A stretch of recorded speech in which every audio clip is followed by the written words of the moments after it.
No niin.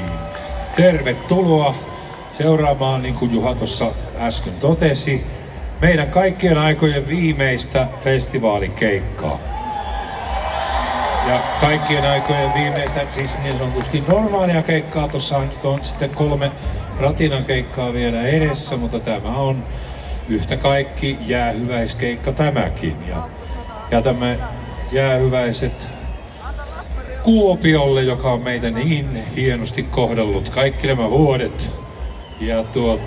Ja osalle teistä, jotka näette meidät viimeisen kerran.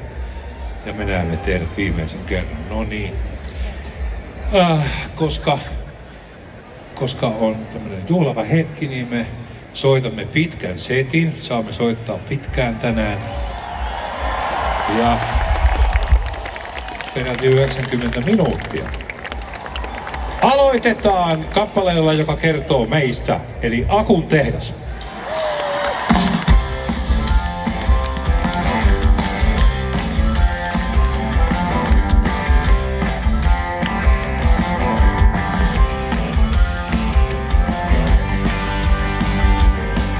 Miksi annoimme kasvaa tukien?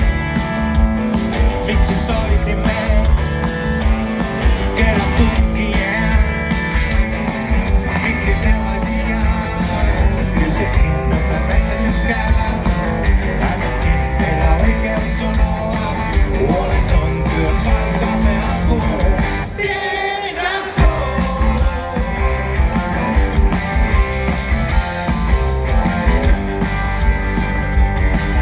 Miksi emme sitä häpeä ja